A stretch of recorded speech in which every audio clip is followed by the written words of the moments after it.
Hallo Leute, guten Tag. Ich heiße Valéria. Willkommen auf meinem canal na Literatura Selvagem. Se você está chegando por aqui agora, aproveite, já se inscreve no canal, ativa o sininho de notificações e deixa o teu like depois que terminar de assistir esse vídeo, porque isso ajuda muito com o engajamento do canal. O vídeo de hoje é para mostrar a vocês as minhas impressões de leitura a respeito dessa obra grandiosíssima do Alan Moore e com ilustrações de Ed Campbell, publicado pela editora Veneta em 2014. É o livro, no caso a HQ, do Inferno. Como vocês podem ver, se trata de uma HQ gigantesca, né? Tem quase 600 páginas, conta com um apêndice gigantesco também, e que traz uma série de informações a respeito da história. E espero, né, que nesse vídeo vocês possam aí se familiarizar um pouco com o enredo dessa obra-prima dos quadrinhos. Nessa HQ a gente tem aqui a história de Jack Stripador, contada de um diferente ponto de vista. Claro que o autor, né, se baseou em várias informações de pesquisa que foram realizadas, né, durante a época de produção da HQ para formar essa história aqui. Ela inclusive chegou a ganhar uma adaptação cinematográfica protagonizada aí por Johnny Depp. E esse filme eu acho que saiu no começo dos anos 2000, 2001, se não me falha a memória, e se intitula também Do Inferno. O livro está todo dividido em 16 capítulos. A gente tem um prólogo, tem um epílogo e o apêndice, como eu tinha mencionado. E através desses capítulos a gente vai conhecendo um pouco a história das vítimas, né, que foram assassinadas pelo Jack Stripador e de que maneira como a sociedade reagiu à época com relação a esses crimes e a própria identidade de Jack, né, que até hoje permanece um mistério, mas aí na versão aqui do Alan Moore, a gente tem uma certa luz em relação aos fatos. Se inicia com um diálogo de duas pessoas, dois homens já idosos, né, passeando e conversando sobre alguma coisa que aconteceu no passado deles. O ano é de 1923, ou seja, tem pelo menos aí 30 anos depois do ocorrido, né, dos assassinatos da Whitechapel, que vitimaram aí essas mulheres, né, em Londres, né, na Londres vitoriana. Em seguida a gente vai para um flashback, né, em que a trama se inicia de fato, né, na época em que os crimes aconteceram. Uma mulher jovem acaba se envolvendo com um membro da realeza, né? E desse relacionamento eles acabam casando às escondidas, porque, lógico, ele era um príncipe e não podia se envolver com qualquer mulher. E eles acabam tendo uma filha. E aí a família dele descobre, e claro que eles precisam resolver esse impasse aí de alguma maneira. A mulher acaba sendo internada, dada como louca numa instituição, uma espécie de manicômio. E a filha é entregue aos cuidados de uma amiga dessa mulher, Mary Kelly. Pouco tempo depois, Mary Kelly não consegue mais ficar com a criança e acaba procurando o pai da menina, porque ela sabe a identidade dele, para que ele tome as providências. E aí ele diz que não pode ficar com a criança, porque ele não vai assumir, seria um grande escândalo na época. E aí ele resolve deixar a criança aos cuidados dos pais maternos, né? Os avós maternos. Os pais da mãe da menina. E aí Mary Kelly vive em Londres, nas ruas de Londres. Ela tem algumas amigas e elas estão envolvidas aí com alguns problemas com uma gangue que supostamente está assassinando prostitutas a fim de lhes cobrar dívidas, né, financeiras. E aí Mary Kelly resolve, né, tem a não tão brilhante assim, tem a infeliz ideia de chantagear o pai da criança, né, o pai de Alice, para conseguir dinheiro e poder, enfim, pagar as suas dívidas. Só que ela não fazia ideia do vespeiro que ela colocou à mão, né? Colocando em risco aí a vida dela e a das suas amigas também. Claro que essa carta que ela enviou, né, para chantagear o príncipe chega ao conhecimento de pessoas influentes da família dele e se faz necessário eliminar o problema antes que o escândalo venha à tona. É nesse momento que algumas figuras políticas influentes da sociedade londrina, né, daquele final do século XIX, que são envolvidas inclusive com a maçonaria, são acionadas, né, assim como algumas figuras incautas que são colocadas ali, manipuladas, para que tudo corra de maneira que essas mulheres sejam eliminadas e o segredo da paternidade dessa criança seja eliminado com elas. Jogo de xadrez, esses membros da organização maçônica começam a manipular, né, alguns personagens que aparecem aqui na trama, para que o problema seja resolvido e o escândalo, né, não venha à tona. Sem contar também que nesse período, nesse íntere, começam a ocorrer crimes brutais, né? E aí a primeira das vítimas acaba sendo encontrada, né?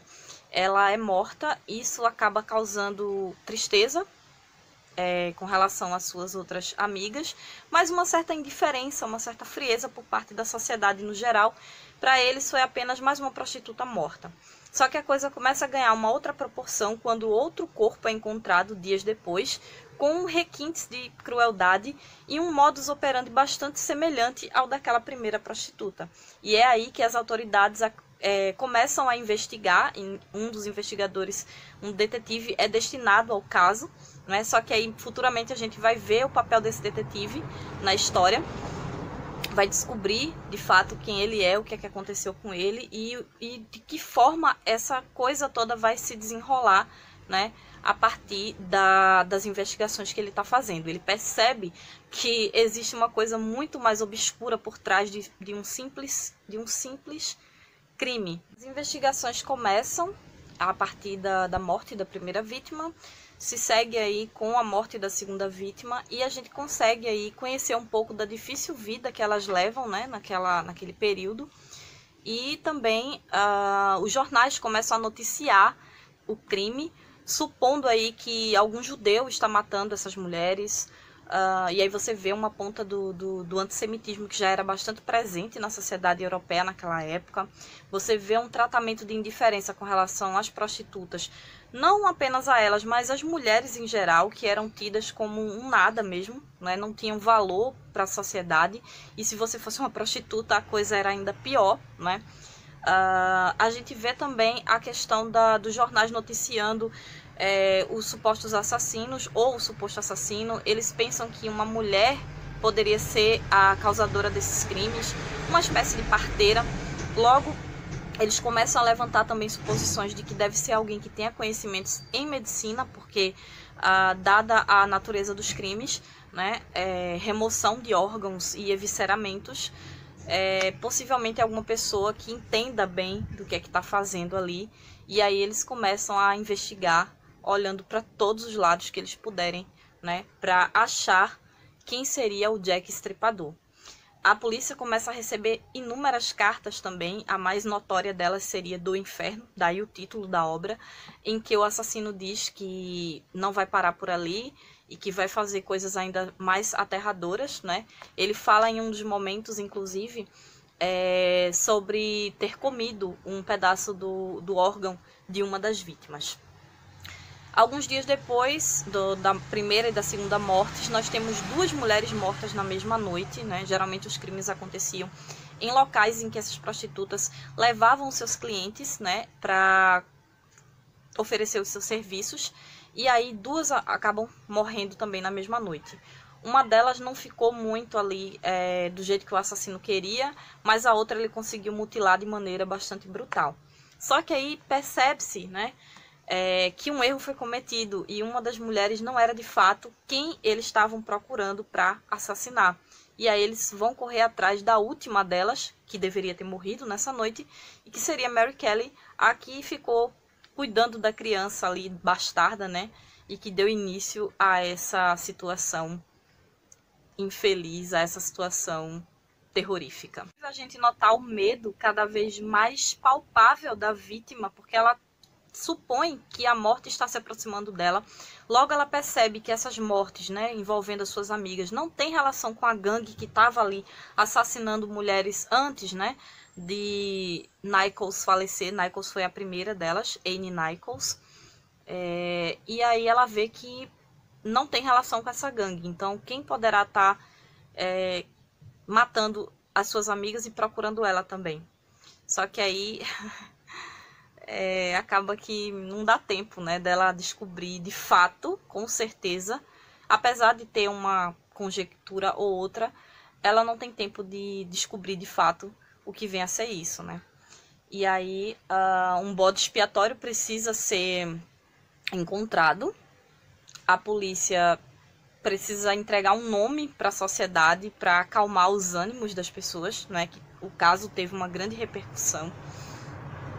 E aí a gente percebe o quão essa trama foi bem intrincada, né? E a gente percebe também a genialidade de Alan Moore e de Ed Campbell em retratar por meio de imagens e de um roteiro bastante genuíno, que traz uma grande veracidade de fatos e, claro, algumas suposições que permitem aí a licença poética da obra, né?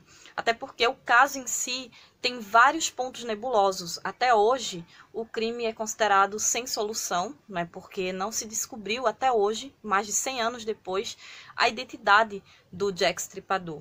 Existem suposições, mas nenhuma delas é extremamente concreta para se afirmar que fulaninho de tal era, de fato, o Jack Stripador. Então, a gente percebe também uma coisa curiosa, que são personagens reais que aparecem inseridos aí em meio à história, como, por exemplo, Joseph Merrick. Joseph Merrick foi um homem que tinha uma doença, né? Ele foi acometido com uma doença ao nascer e que tornava a sua aparência bastante grotesca. Ele tinha problemas para falar por conta dessa deformidade que alterava também a sua face, e ele era chamado de o Homem-Elefante, né? Ele passou vários anos sendo uma espécie de atração mesmo, à la freak show, né, da população londrina, e depois ele caiu aos cuidados da própria Rainha Vitória e passou a ser protegido dela.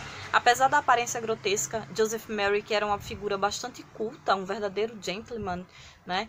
E aí tem até um filme que fala a respeito da vida dele, O Homem-Elefante. Eu vou deixar aqui no box de descrição alguma informação a respeito desse filme, alguma informação extra.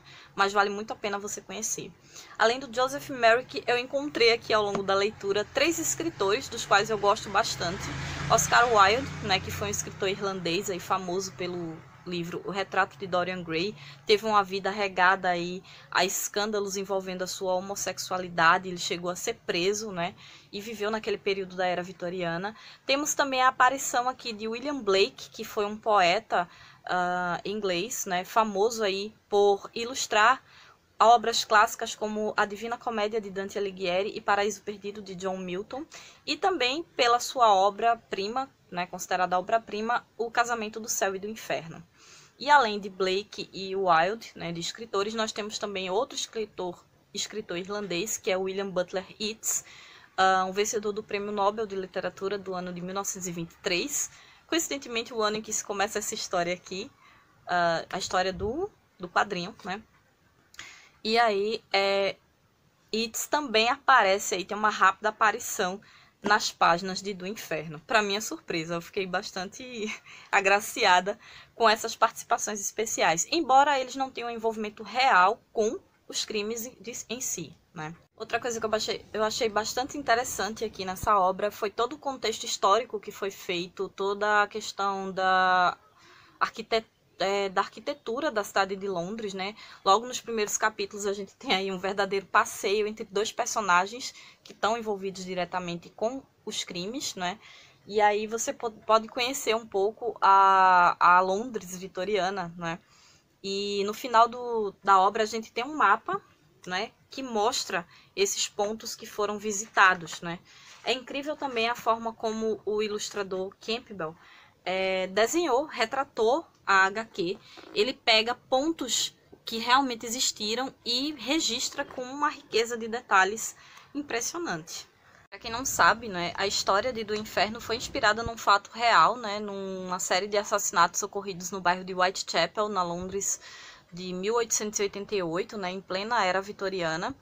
E dizem, inclusive, que, na versão dele, pelo menos, né, e também surgiram documentários e relatos posteriores, investigações que sugerem aí o envolvimento da própria Rainha Vitória nesses assassinatos, né. O fato é que 5 mulheres que eram prostitutas daquela região acabaram sendo mortas e mutiladas de maneiras impressionantes e aterradoras, né. A gente tem Anne Nichols, Anne Chapman, Catherine Dowes, junto com Elizabeth, não lembro agora o nome dela, que foram mortas na mesma noite. E por último, Mary Kelly, né, que seria aí o pivô, né, de forma não proposital, dessas mulheres terem sido mortas de forma tão atroz, né? Várias cartas foram enviadas para os jornais da época, para a polícia, né? Foram divulgadas falando a respeito da identidade do assassino, suposições a respeito de quem poderia ter sido o autor desses crimes.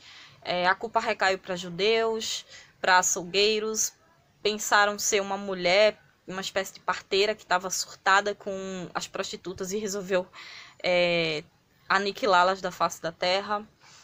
Chegaram a supor até que tinha alguém da polícia do czar russo envolvida no crime, a fim de tirar a autoridade da polícia inglesa, né, de dizer que eles não tinham força de descobrir, que eles eram impotentes com um caso desse tamanho, que teve toda essa repercussão.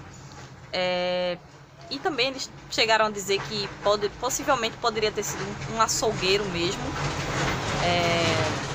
que poderia ter causado esses crimes devido à brutalidade dos cortes, né, das mutilações que as mulheres sofreram, né. Foram degoladas, uma delas teve o rim arrancado, uma teve o braço quase decepado, evisceradas, com os órgãos à mostra, o rosto também que foi, né, mutilado, enfim, foi uma barbaridade sem precedentes, né. E aí existem vários livros, estudos de caso, documentários, adaptações cinematográficas, obras, né, que retratam aí, que tentam dar o seu parecer a respeito da história real, né. A de Alan Moore e Ed Campbell é uma dessas obras.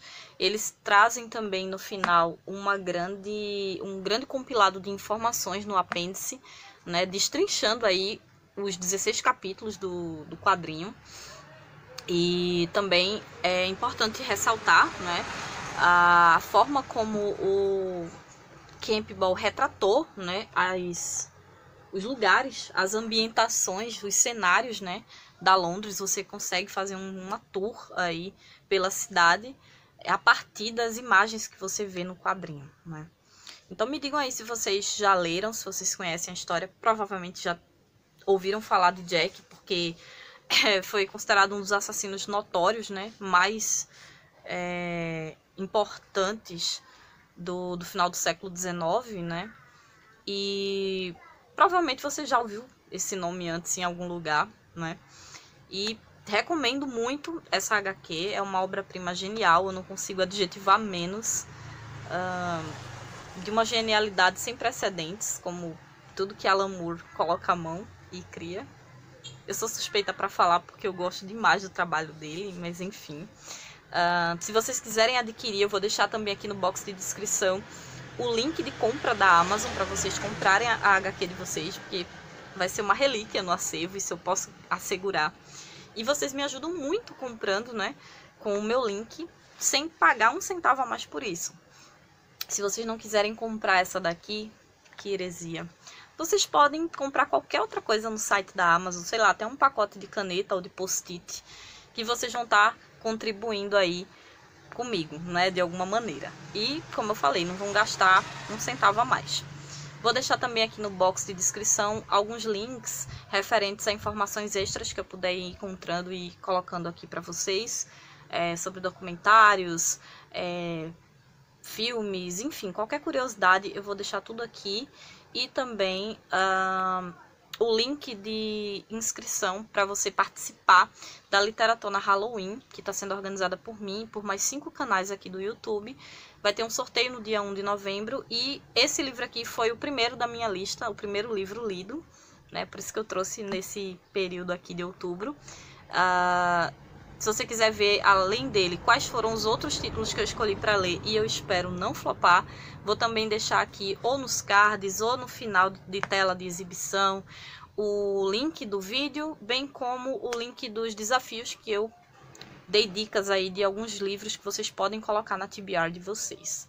Então vai estar tudo linkado, vai estar tudo tagueado, vai estar tudo, né? Tudo jogado aí na caixa de descrição. Vocês podem ir para ela e se informar melhor.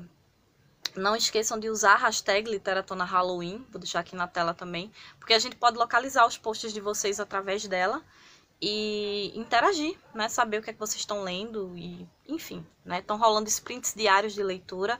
Eu tô com os domingos, então no próximo domingo, se esse vídeo sair mesmo na sexta-feira, como eu tô planejando, no próximo domingo, agora dia 25, se não me falha a memória, eu vou estar coordenando 3 sprints de leitura. Vou deixar marcado pelo Twitter e vou deixar marcado também pelo Instagram.